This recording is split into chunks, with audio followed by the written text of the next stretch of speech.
Dans ce nouvel épisode de French Tech Mag, nous partons suivre 6 start-upers à Hong Kong. Décollage immédiat.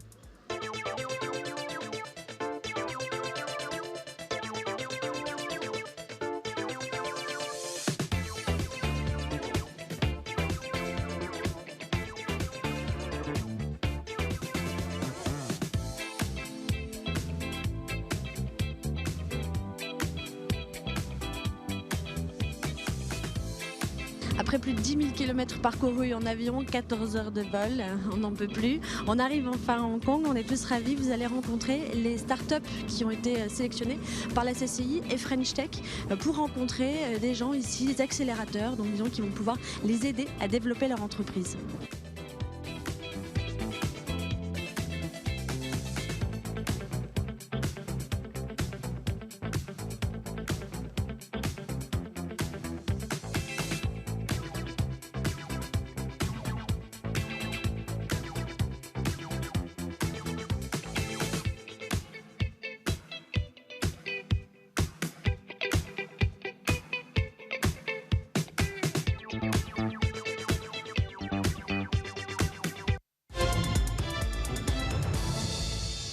Xavier, comment as-tu fait ton choix? Comment as-tu choisi ces 6 start-upers bordelais?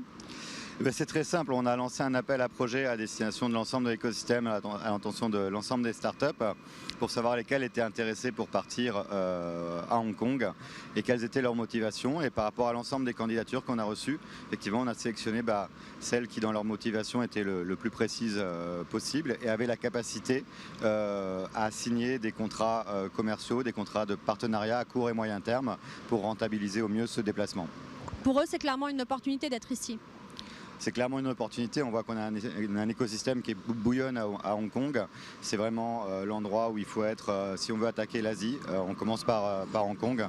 Donc pour elle, c'est la possibilité de déboucher sur de très belles opportunités. Et je crois que c'est le cas sur les premiers retours qu'on a aujourd'hui.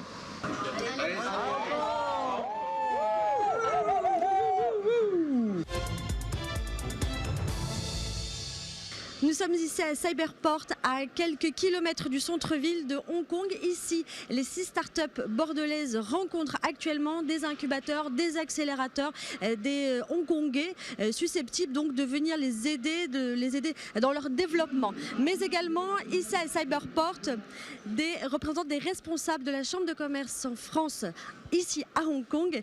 Donc je suis avec Delphine Colson, à la française donc. Et puis Oriane Chenin, est-ce que déjà vous avez donc présenté tout à l'heure aux startups Hong Kong la vie ici, vous donnez vraiment envie à ces startupers de s'installer à Hong Kong? Oui, parce qu'effectivement, à Hong Kong, tout est tourné autour du business, tout est fait pour aider les gens à réussir. Et donc, cette énergie, cette agilité est créative.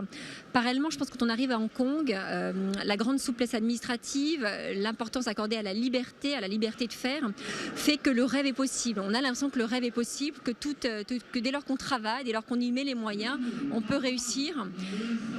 Et on sait en plus qu'on a à côté ce marché incroyable, qui est ce marché chinois de plus d'1,3 milliard de consommateurs. Et on sait que quand on est dans le secteur des startups, ce qui est important, c'est de scale rapidement, de grandir rapidement, d'avoir une grande échelle. Et c'est vrai qu'ici, à la fois, il y a un environnement favorable à cet esprit entrepreneurial et en plus, le marché est juste au coin de la rue. Alors, vous, Delphine, vous avez donné des conseils de l'ordre des codes à respecter quand on rencontre un Hongkongais. Alors, il y a plusieurs points. Vous pouvez nous en citer quelques-uns? Alors, je dirais qu'effectivement, quand on arrive à Hong Kong, on est dans une ville cosmopolite et assez occidentalisée pour ce qu'on peut en voir au début au moins.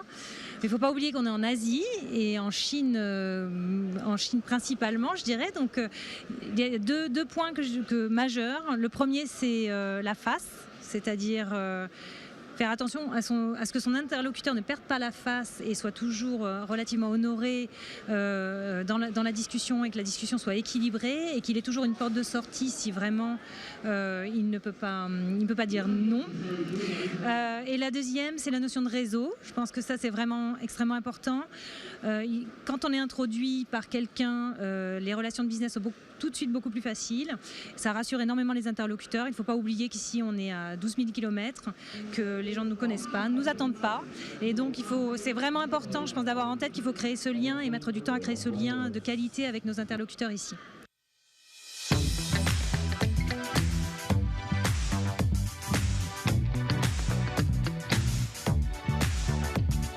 Nous sommes chez Cocoon, en plein cœur de Hong Kong. Derrière moi sur ce tableau, le nom des entreprises accompagnées, hébergées ici par cet incubateur. En ce moment même, les start-upers bordelais présentent leur projet. Ils passent à nouveau l'épreuve du pitch, présenter son entreprise en 3-5 minutes. Alors des incubateurs à Hong Kong, il y en a toujours plus. Ils sont environ une quarantaine aujourd'hui, car il faut savoir que le nombre de start-up a été multiplié par 3 en seulement 4 ans. Comment est-ce que tu as vécu ces pitchs là aujourd'hui? Comment ça s'est passé? C'est un moment un petit peu intense en stress parce qu'on ne sait jamais à qui on s'adresse et quelle est la réception de notre propos. Et puis globalement, la difficulté c'est de le faire en anglais, donc dans une langue qu'on ne maîtrise pas forcément tous au même niveau, et de ne pas forcément trouver tous les mots qu'on voudrait dire pour expliquer nos solutions. En plus, on est sur des domaines technologiques où l'innovation fait partie du quotidien et il faut arriver à trouver le différenciant. Le différenciant, on le fait assez bien en langue maternelle, mais en anglais, c'est des fois un petit peu difficile.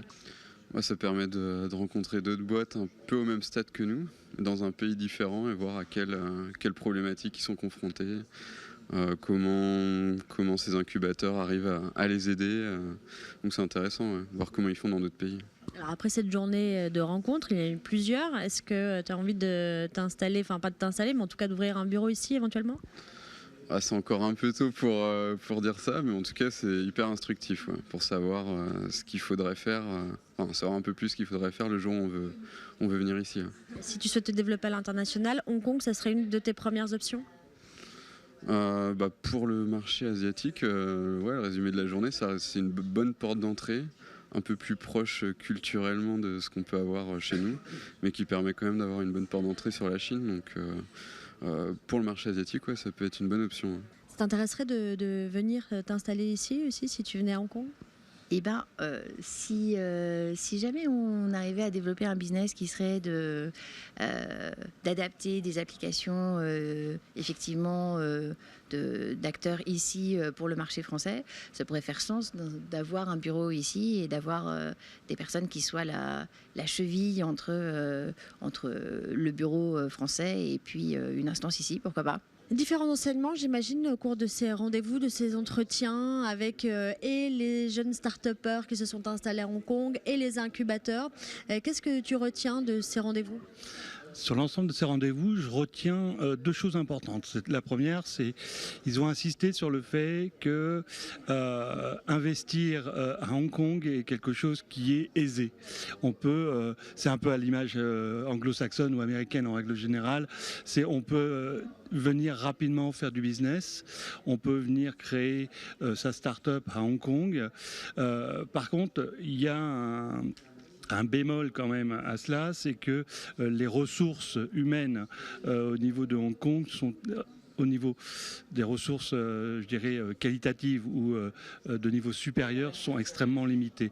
Il semble qu'il y ait une grosse difficulté à recruter du personnel qualifié et qu'à Hong Kong, on retrouverait plus une population d'exécutants et pas forcément des têtes pensantes ou des managers ou des créatifs. Voilà, c'est aussi ce qui ressort de ces journées-là, mais ce qu'on retient, c'est quand même cette simplicité, cette rapidité à pouvoir s'implanter sur Hong Kong et pouvoir créer sa société pratiquement en quelques heures. Ludo, on t'a pas trop vu sur la scène cet après-midi pour les pitchs, c'est pas trop ton truc? Et oui, c'est sûr que j'étais venu avec Grégory pour pouvoir pitcher sur les présentations de nos entreprises. Par carence de ma maîtrise de Shakespeare, de la langue de Shakespeare, effectivement, qui n'était pas mon fort. Pour avoir plus de lucidité, de limpidité dans le contenu, c'était Greg qui avait cette charge-là, qu'il a réussi à brio, effectivement, qu'il a relevé à merveille. Qu'est-ce qui est attractif en particulier ici ? Aujourd'hui, on voit vraiment qu'il y a une maturité, une ouverture en termes de business Et l'approche est vraiment très business, très orientée business. Et vraiment une facilité d'implantation vraisemblablement et d'aller prouver sur le marché sans passer des mois et des années à faire des études d'opportunité. Donc vraiment l'épreuve du marché. Pour nous, c'est effectivement hyper important d'avoir une vue sur l'écosystème local des startups. Et au-delà de l'écosystème local, l'intérêt, c'est aussi de nouer des liens avec des acteurs significatifs qui travaillent sur les sujets Smart City dont on s'occupe. Et c'est vrai que, par exemple, là, je viens de discuter avec un jeune homme qui a créé une start-up qui fait des solutions de parking. Il m'expliquait la façon dont il procède pour mettre en place son business, quels sont les principaux obstacles.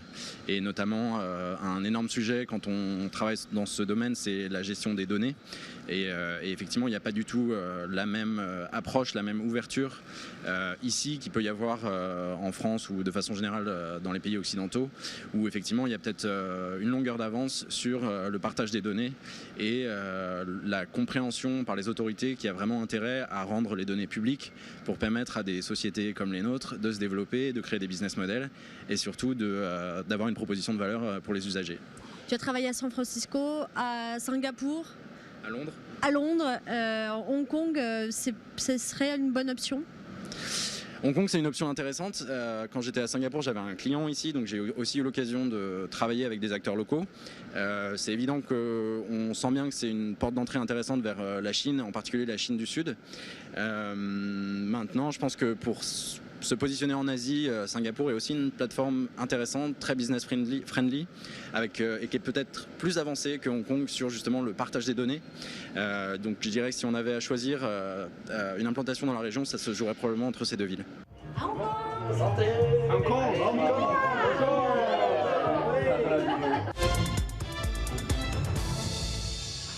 Nos 6 start-upers bordelais enchaînent les rendez-vous avec les incubateurs, les investisseurs en haut de ces buildings actuellement. Alors, vont-ils pouvoir développer, accélérer leur activité? Certains vont-ils décider de s'installer ici à Hong Kong ou d'ouvrir simplement un bureau? Vous le saurez dans le prochain épisode de French Tech Mag. Avant de se quitter, un bon plan. Vous le savez sans doute, le journal Sud-Ouest accueille depuis plusieurs semaines maintenant des start-up. Il développe aussi son propre accélérateur qui s'appelle Théophras. Donc si vous avez une start-up liée à l'information, au service de proximité, envoyez vos candidatures sur le site de sudouest.fr.